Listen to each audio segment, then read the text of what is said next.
La montée spectaculaire des prix du lithium a propulsé le Mali au centre d'une compétition mondiale. En seulement 6 mois, les prix ont grimpé de 30%, transformant une ressource longtemps marginale en un enjeu géopolitique majeur. Sous la direction d'Ibrahim Traoré, le Mali a réagi en fermant ses frontières et en imposant des décisions radicales. Mais cette prise de position est-elle un simple geste politique ou le début d'une transformation stratégique durable pour le pays? Ibrahim Traoré peut-il vraiment faire du Mali un acteur clé de la transition énergétique mondiale dans un contexte géopolitique mondial où les ressources minières deviennent des enjeux stratégiques cruciaux? Le Mali, sous la direction d'Ibrahim Traoré, se trouve à la croisée des chemins. L'augmentation spectaculaire de 30% des prix du lithium en seulement 6 mois a renforcé la position du pays en tant qu'acteur incontournable de la transition énergétique mondiale. Toutefois, cette ascension s'accompagne de décisions audacieuses et controversées. En fermant ses frontières et en révisant ses contrats miniers, le gouvernement malien envoie un message fort. Il refuse que ses ressources soient exploitées sans bénéfice pour sa population. La question qui se pose est simple. Ces mesures radicales permettront-elles réellement au Mali de préserver sa souveraineté économique tout en gérant ses relations internationales? Le pays peut-il naviguer entre la pression des puissances mondiales et le besoin de protéger ses intérêts nationaux? Ibrahim Traoré, un leader qui a su redéfinir les règles du jeu, semble déterminé à franchir ce cap. Mais les défis sont immenses, diplomatiques, économiques et sécuritaires.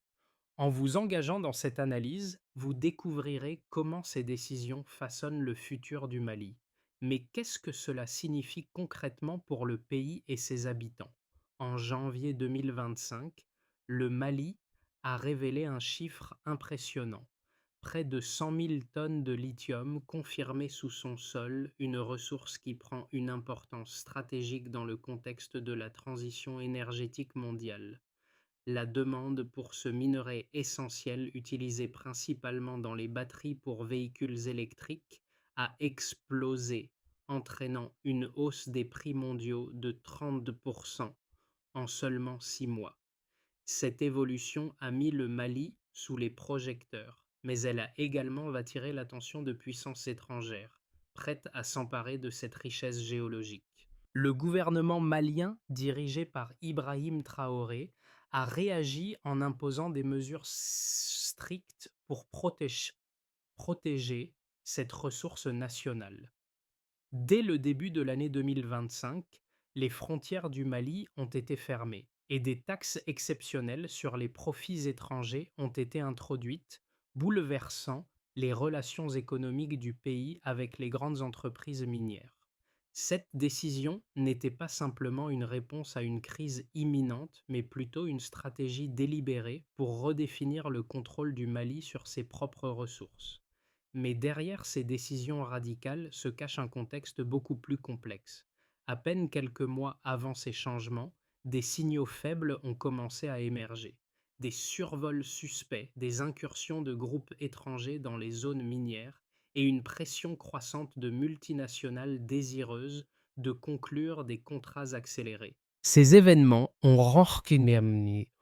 renforcer la conviction des autorités maliennes que des actions décisives étaient nécessaires pour préserver la souveraineté nationale. Alors, comment le Mali a-t-il réagi face à cette pression internationale croissante?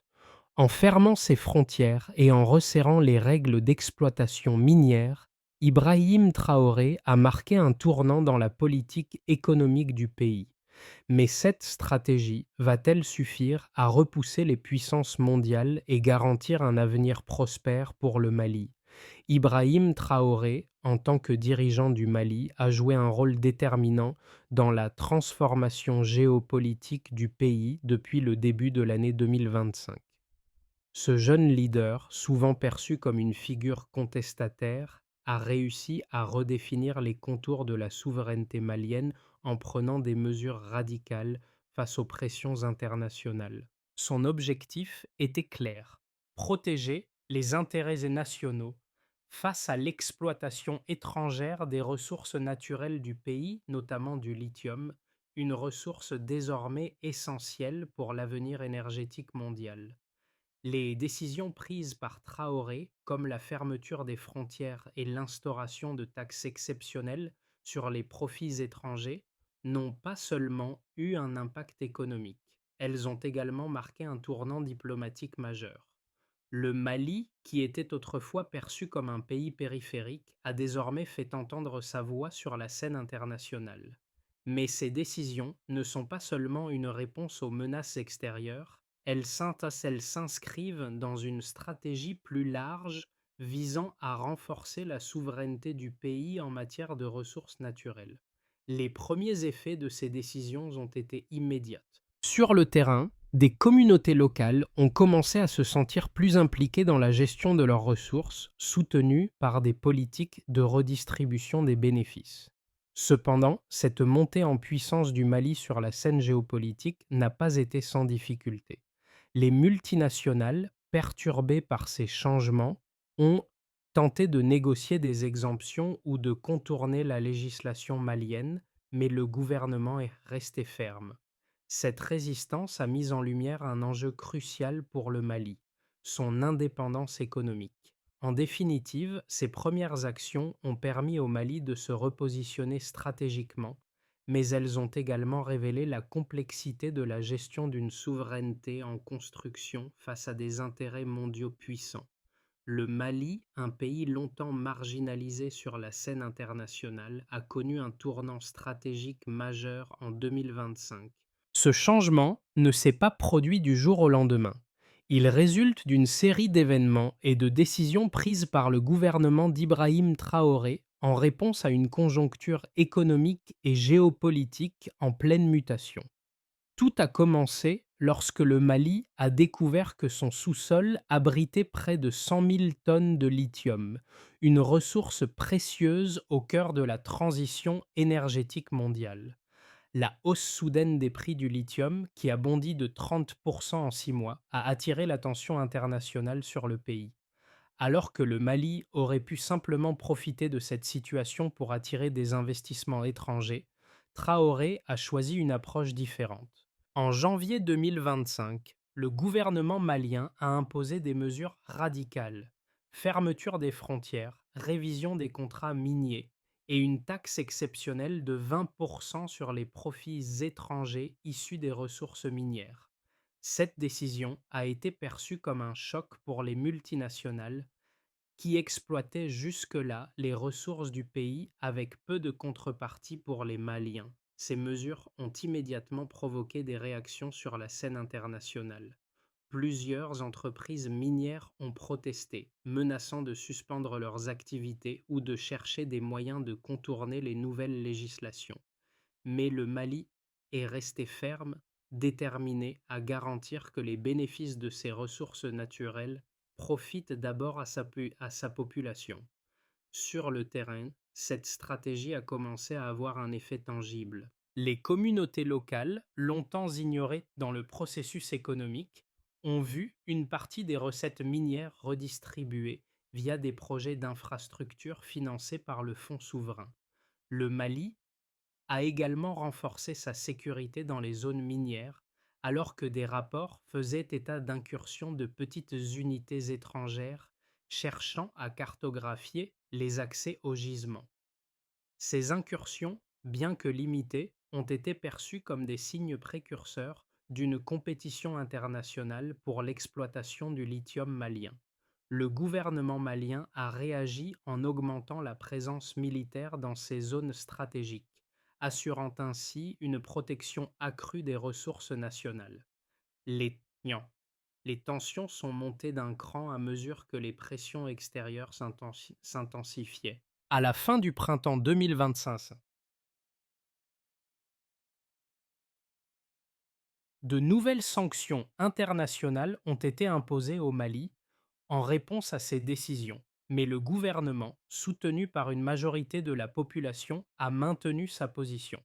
Ce soutien populaire est devenu un pilier fondamental pour Ibrahim Traoré, qui a compris que la souveraineté nationale passait non seulement par le contrôle des ressources naturelles, mais aussi par la gestion de l'opinion publique. Cependant, la situation s'est encore intensifiée lorsque, en septembre 2025, le gouvernement a annoncé la fermeture totale de ses frontières. Cette mesure radicale visait à protéger le pays contre les incursions étrangères et à sécuriser l'exploitation minière. Le 10 octobre 2025, un incident majeur s'est produit. Un groupe de mercenaires soutenu par une puissance étrangère a tenté de franchir la frontière malienne. L'affrontement, bien que bref, a montré que le Mali était prêt à défendre son territoire. La victoire des forces maliennes a eu un impact symbolique fort, renforçant la position de Traoré sur la scène nationale et internationale. Les tensions géopolitiques ne se sont pas dissipées, mais l'impact sur le terrain a été évident. Le Mali ne se contentait plus de suivre les décisions prises ailleurs.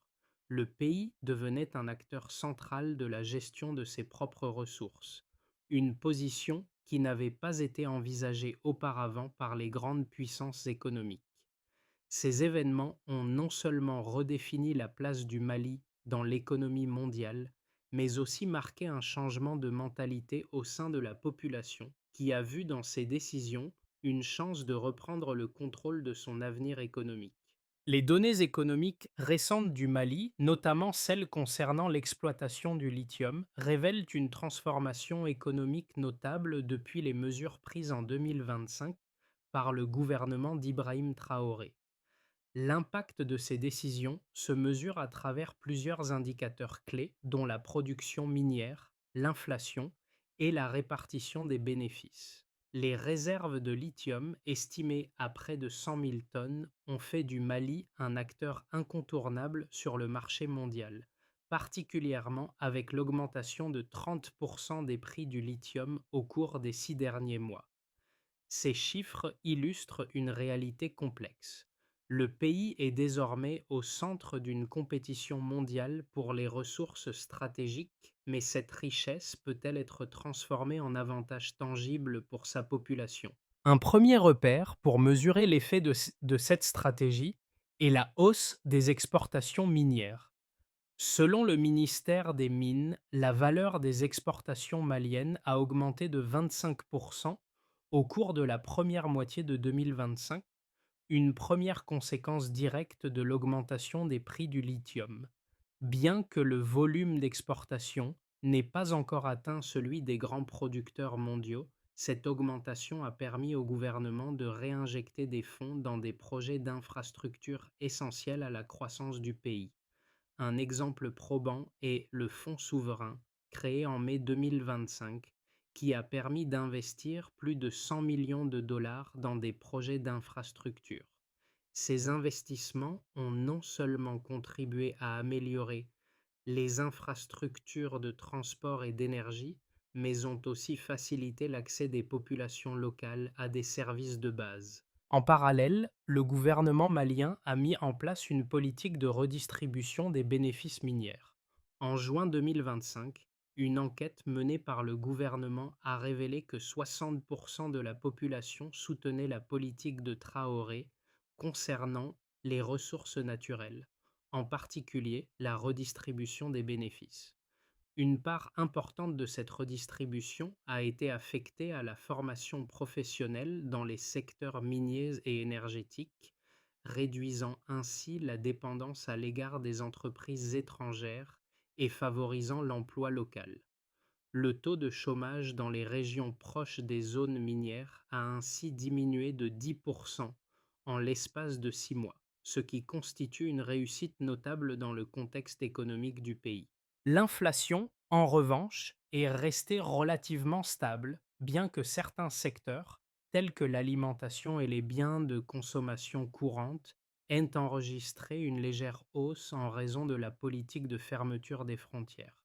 Cependant, cette hausse des prix a été largement compensée par l'augmentation des salaires dans les zones minières, en particulier dans les industries liées au lithium.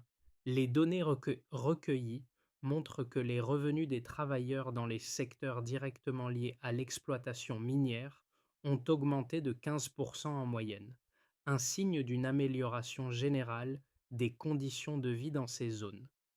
Sur le plan diplomatique, les sanctions économiques imposées par les puissances occidentales ont eu un impact sur l'économie malienne, mais ces sanctions ont également incité le Mali à chercher de nouvelles alliances. Les rapports des ambassadeurs européens au Mali indiquent que plusieurs pays voisins du Sahel, notamment le Burkina Faso et le Niger, ont exprimé leur soutien aux politiques du Mali dans une tentative de renégociation des relations économiques régionales.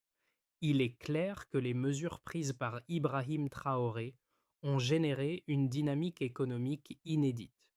Toutefois, leur succès à long terme dépendra de la capacité du gouvernement à maintenir l'équilibre entre protection des ressources naturelles et ouverture au commerce international, tout en répondant aux attentes de la population locale.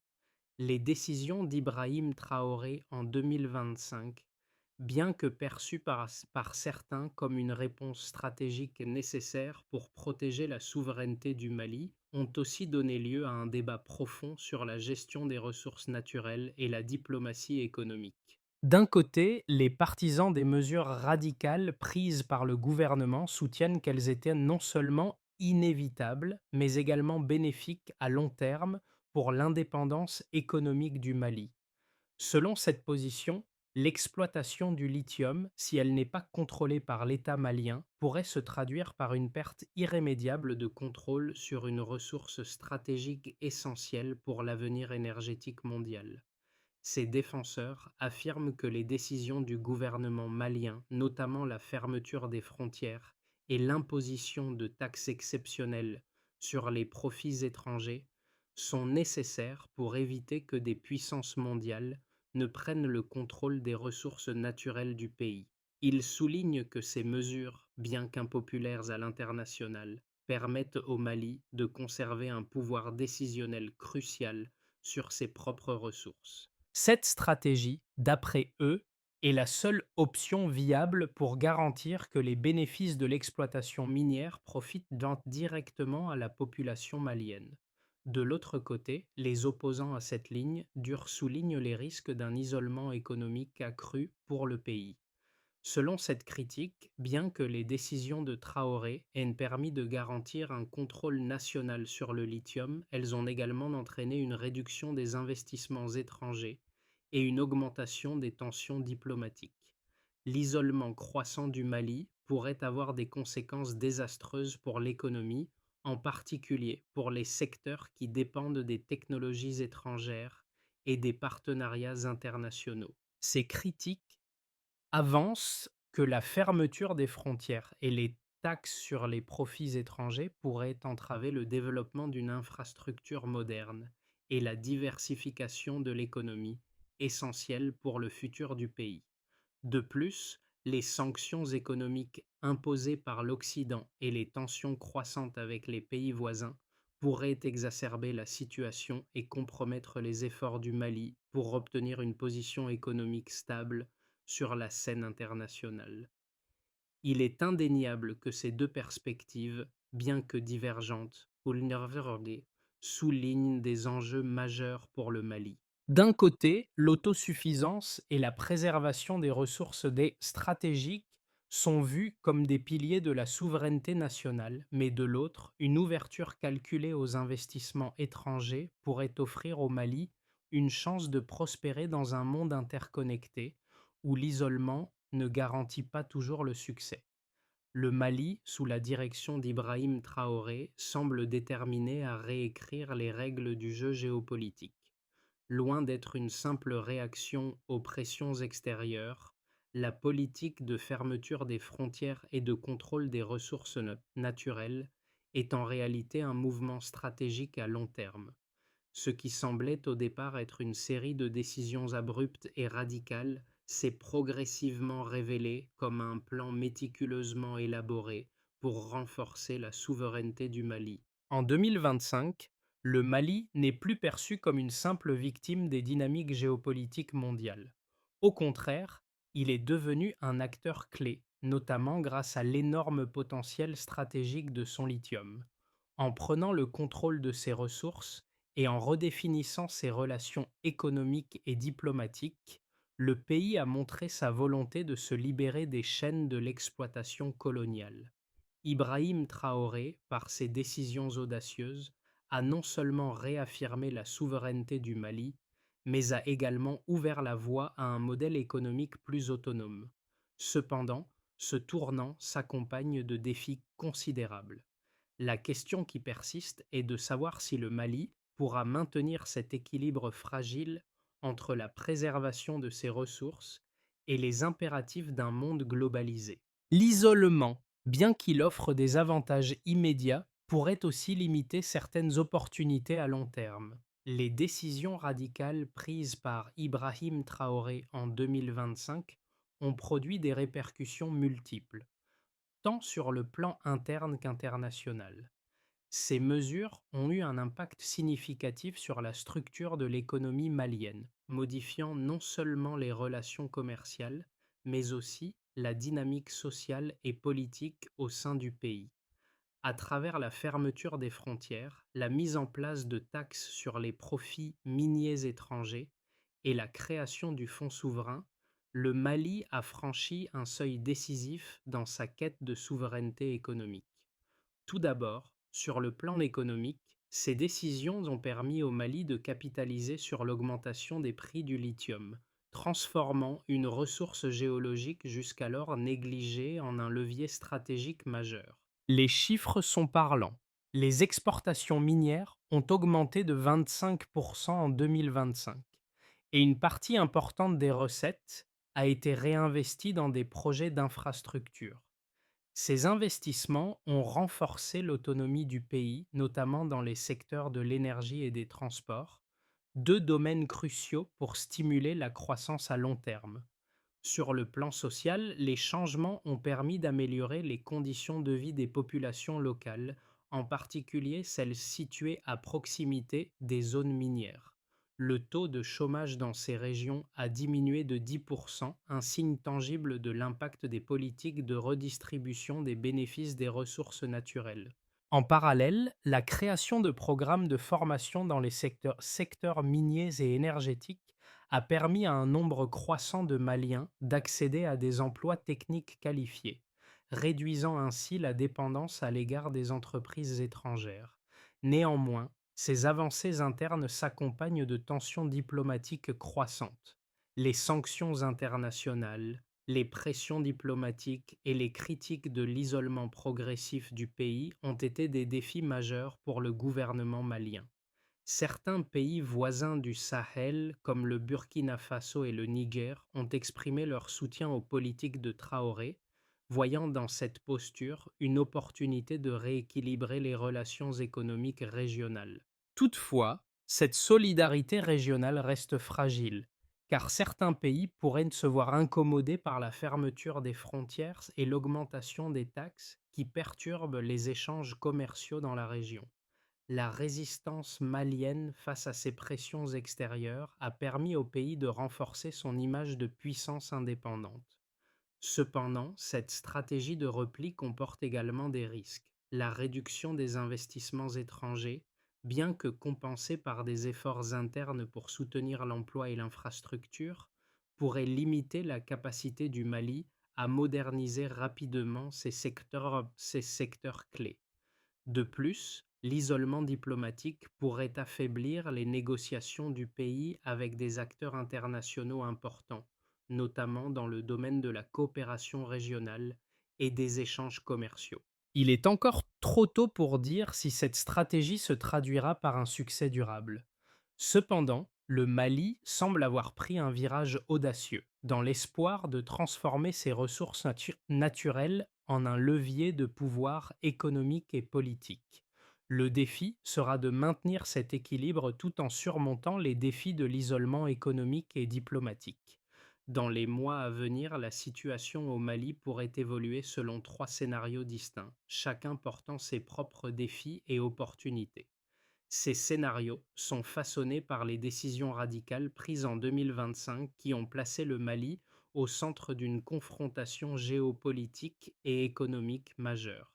Le pays, avec sa politique de fermeture des frontières et de contrôle des ressources, s'apprête à naviguer dans des eaux internationales de plus en plus turbulentes. Voici trois projections possibles pour les 6 à 12 prochains mois. Un premier chemin possible serait celui d'une stabilisation accompagnée d'un développement interne. Dans cette hypothèse, une stabilisation progressive de la situation au Mali, soutenue par la mise en place continue du fonds souverain et l'expansion des infrastructures locales. Le Mali pourrait réussir à maintenir une politique de fermeture des frontières et de gestion stricte des ressources naturelles, tout en attirant un soutien croissant de ses partenaires régionaux, comme le Burkina Faso et le Niger.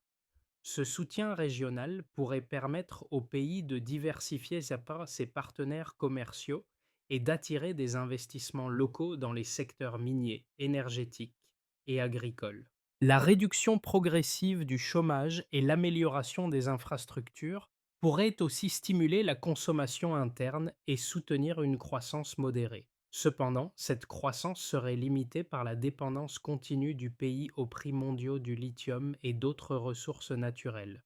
Le Mali pourrait aussi faire face à des tensions sociales internes liées à la redistribution des richesses, mais ces tensions seraient relativement maîtrisées grâce à des mécanismes de dialogue local. Un second chemin, plus favorable, pourrait passer par une coopération régionale renforcée. Dans cette hypothèse, le Mali pourrait devenir un modèle de souveraineté régionale en renforçant ses relations avec ses voisins du Sahel. En collaborant étroitement avec le Burkina Faso, le Niger et d'autres pays voisins, le Mali pourrait initier un ensemble d'accords économiques régionaux pour mutualiser les ressources, développer des infrastructures communes et coordonner les politiques fiscales. Le fonds souverain, devenu un modèle de redistribution des richesses, pourrait inspirer d'autres nations africaines à adopter des politiques similaires. La coopération régionale pourrait permettre au Mali de réduire sa dépendance vis-à-vis des puissances extérieures et d'attirer des investissements dans des projets régionaux d'envergure. Ce scénario présenterait des avantages économiques importants, avec une augmentation des exportations, une diversification des secteurs économiques et un renforcement de la résilience face aux pressions externes. Cependant, ce modèle pourrait aussi rencontrer des résistances au sein de certains pays voisins qui ne souhaiteraient pas abandonner leur autonomie économique. Un troisième chemin, plus risqué, serait celui d'un isolement accru et d'une instabilité régionale. Dans cette hypothèse, un Mali plus isolé sur la scène internationale, avec des tensions diplomatiques croissantes. Les sanctions économiques, les pressions diplomatiques et l'isolement progressif du pays pourraient entraîner une réduction significative des investissements étrangers et un ralentissement de la croissance économique. Les tensions internes, exacerbées par une redistribution inégale des richesses et une gestion des ressources mal perçues, pourraient également alimenter des mouvements sociaux contestataires. Sur le plan sécuritaire, l'instabilité dans la région du Sahel pourrait se renforcer, avec l'augmentation de la présence de groupes armés et de mercenaires perturbant les zones minières et les infrastructures critiques. Le Mali pourrait se retrouver dans une position vulnérable, où l'isolement diplomatique et économique limiterait ses options sur la scène internationale et risquerait de compromettre son développement à long terme. Les décisions audacieuses du Mali, et particulièrement celles d'Ibrahim Traoré, ont non seulement redéfini les relations économiques et diplomatiques du pays, mais ont aussi un impact direct sur les groupes de la société malienne, mais aussi sur les communautés d'Afrique et au-delà. L'isolement croissant du Mali, la fermeture de ses frontières et le contrôle plus strict des ressources naturelles ne sont pas des gestes sans conséquences. Pour certains, ces mesures sont un acte de souveraineté nécessaire, mais pour d'autres, elles représentent un risque économique potentiel. Les jeunes générations maliennes, par exemple, voient dans ces politiques une possibilité de sortir de la pauvreté. L'accent mis sur la formation technique, en particulier dans les secteurs miniers et énergétiques, pourrait offrir de nouvelles opportunités professionnelles à ceux qui ont été longtemps exclus des chaînes de valeur économique. Les initiatives financées par le Fonds souverain qui favorisent la formation locale et l'emploi dans ces secteurs sont particulièrement perçues comme des leviers de changement pour les jeunes des régions minières. Ces programmes ont déjà permis une réduction du chômage de 10% en 6 mois, un chiffre qui marque un tournant pour de nombreuses familles vivant près des gisements de lithium. En parallèle, les communautés locales, qui ont longtemps souffert de l'exploitation étrangère de leurs ressources, bénéficient directement des nouveaux mécanismes de redistribution. Les projets d'infrastructures financés par le Fonds souverain apportent des améliorations concrètes dans les zones rurales, notamment en matière de transport et d'accès aux services de base. Toutefois, des questions demeurent sur la répartition équitable des bénéfices, et certains groupes locaux expriment des inquiétudes concernant la gestion de ces fonds. Pour ces communautés, il ne s'agit pas seulement de politiques économiques, mais de la possibilité de voir enfin les ressources de leur pays profiter à leur propre développement.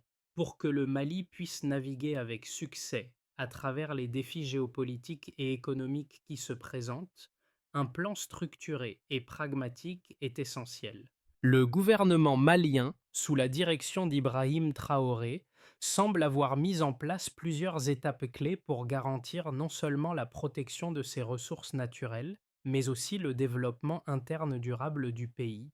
Voici trois leviers essentiels pour avancer vers une stabilité à long terme.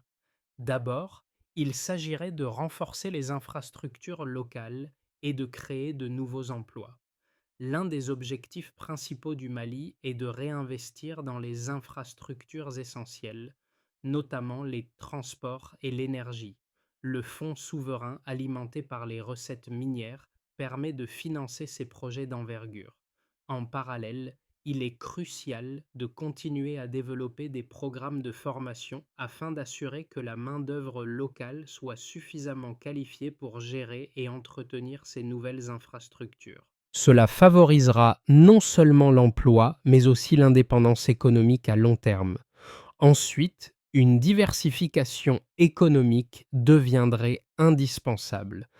Le Mali doit réduire sa dépendance excessive aux ressources naturelles, et notamment au lithium, en diversifiant son économie. Le gouvernement a déjà entamé ce processus en soutenant les secteurs agricoles et technologiques. Encourager les investissements dans l'agriculture durable et dans les technologies vertes peut permettre de stabiliser l'économie malienne face aux fluctuations des prix des matières premières. La mise en place de politiques incitatives pour les petites et moyennes entreprises locales pourrait aussi être un moteur de croissance. Enfin, le renforcement des relations régionales et internationales devrait accompagner ces choix. Enfin, une diplomatie proactive doit accompagner les décisions internes. Bien que le Mali ait choisi de fermer ses frontières, il est essentiel d'entretenir des relations solides avec ses voisins et partenaires commerciaux, notamment en Afrique de l'Ouest. Une coopération régionale renforcée pourrait permettre au Mali de trouver des alliés face aux pressions extérieures et de négocier des accords commerciaux plus équitables avec des puissances mondiales. Ces trois étapes, bien que complexes, représentent une voie vers un Mali plus autonome et plus résilient face aux défis à venir. Mais elles exigent une gestion minutieuse et une coordination efficace entre le gouvernement et la population. À travers les décisions stratégiques prises en 2025, le Mali, sous la direction d'Ibrahim Traoré, a ouvert un nouveau chapitre de son histoire. Ce qui semblait au départ une série de gestes audacieux pour protéger les ressources naturelles du pays est devenu une véritable démarche pour redéfinir la place du Mali sur la scène mondiale. La question centrale qui émerge désormais est celle de la souveraineté. Jusqu'où Ibrahim Traoré ira-t-il pour garantir que les bénéfices de ses ressources profitent en priorité à son peuple? Le Mali, souvent perçu comme un petit acteur dans le grand jeu géopolitique, s'affirme aujourd'hui comme un véritable catalyseur de changement. Les décisions de fermer les frontières et de contrôler les ressources ont permis au pays de se redéfinir non seulement sur le plan économique, mais aussi sur le plan diplomatique. Ce n'est pas seulement une question d'exploitation minière, mais de dignité nationale et de souveraineté retrouvée. Les Maliens, qui ont longtemps été témoins de l'exploitation de leurs richesses sans en voir les bénéfices, commencent à entrevoir un avenir où leur voix compte. Alors que le Mali s'engage dans cette nouvelle ère de transformation, il est clair que les choix d'Ibrahim Traoré marquent le début d'un processus de réappropriation de l'avenir du pays. C'est une trajectoire difficile, mais pleine de promesses. Le Mali se trouve à un tournant décisif de son histoire. Les choix stratégiques pris en 2025, bien que controversés, montrent une volonté forte de reprendre le contrôle de ses ressources et de redéfinir ses relations avec le monde. Mais cette transformation ne se fera pas sans défi. Alors que le pays fouille cherche à équilibrer souveraineté et ouverture, il est crucial que chaque acteur, qu'il soit gouvernemental, économique ou citoyen, joue un rôle dans ce processus. En partageant cette histoire, nous invitons chacun à réfléchir sur la manière dont les décisions économiques et politiques façonnent l'avenir d'une nation. Le modèle malien peut-il inspirer d'autres pays africains à suivre une voie similaire, où les ressources naturelles sont au service de la population et non des intérêts étrangers? Ce dialogue est plus que jamais nécessaire. Comment, selon vous, un pays peut-il réussir à naviguer entre indépendance économique et coopération internationale? L'histoire du Mali est encore en train de s'écrire, et chaque voix compte. Participons tous à cette conversation à travers des idées, des discussions et des actions qui pourraient changer le cours de l'avenir du pays et au-delà.